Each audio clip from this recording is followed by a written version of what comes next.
Hey, my name's Hazem, and I'm going to show you how to change the RAM in your all-in-one. So you need a flathead screwdriver. If you put your all-in-one monitor down, then just look for Take the some next gaps, right, then turn left. and you want to put your flathead in there, and then just twist, and just work your way down the sides as much as you can. Stick the flathead in and twist, and this will snap the cover off. Usually, the back cover is just held on by like little, I don't know what to call them, but it just snaps on, and when you've gotten enough of the cover off, you can just pull it with your hands. Now it might come off easier or harder, and then once you've got the cover off, then you want to look for this big metal cover in the center, which is the cover for the motherboard, and it'll have a whole bunch of screws, and so we'll want to change to our plus bit, also known as a Phillips. So we're changing to our Phillips bit right now, but I'm trying to do this with one hand. And now we want to look, there's a whole bunch of screws along the edges, so we want to take them out. It'll be typically like 4 screws. And so when you get to the, so there'll be 2 on the top.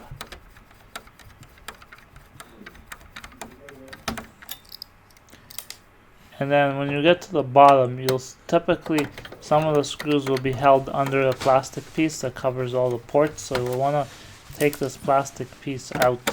You might, on some models, have to take the legs off. In this case I didn't, but the plastic piece at the bottom is held on by 5 screws, so we're just going to take those out. And yep, so they're even on each side.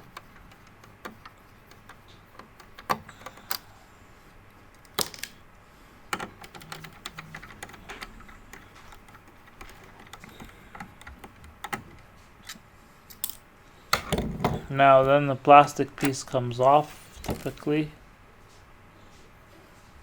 Nice and easy. I didn't take it all the way out, just unsnapped it here. Now when I unsnapped it, this gave me access to the 2 remaining screws that are holding the metal motherboard cover, so now we can remove those.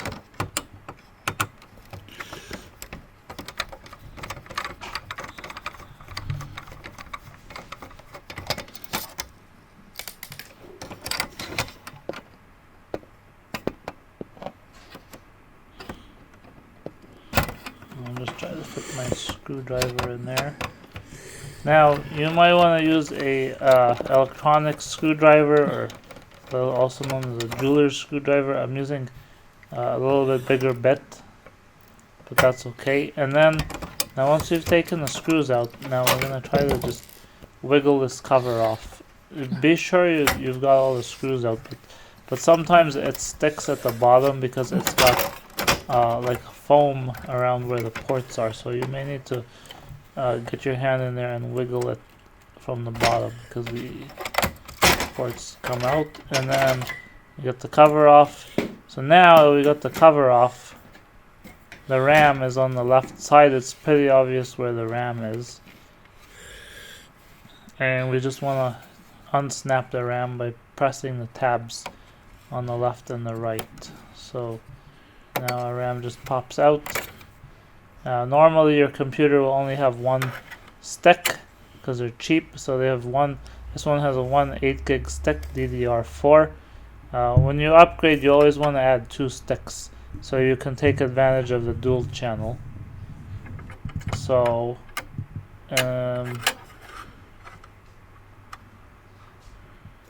so now we got our new RAM. Make sure it's the right size, and then we just want to snap it in place.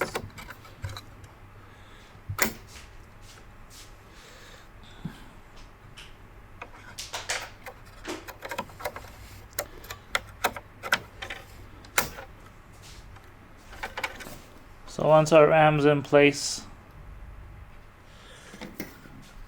we want to put the cover back on and put all the screws back in, just the way we left it.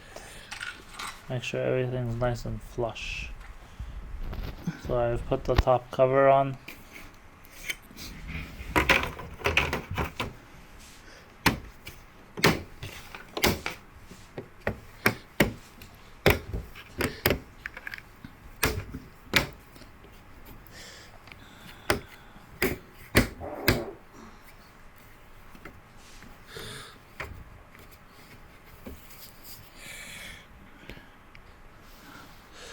Now when you turn the computer back on, it's going to take a minute or two to turn on fully before you see anything, because it's processing the fact that it's got more memory.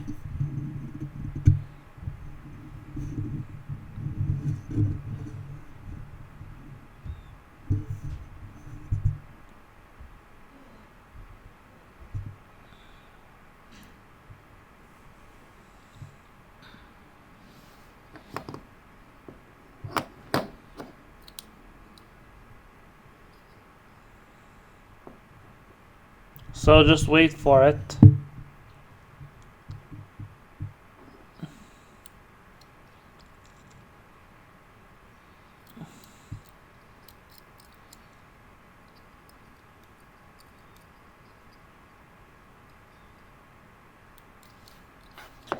Okay, so now it's going to tell you memory has changed.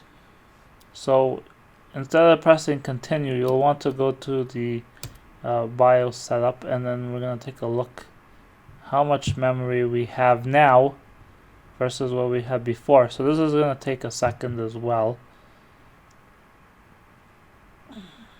And we see we've got 32 gigs right there. So I remember my first computer, it had 32 megabytes of RAM. Actually, it had 24 megabytes of RAM. So this computer has 1500 times the RAM of my first computer. So now you can just exit that and you're all good. If you have any questions, please post a comment. Thank you.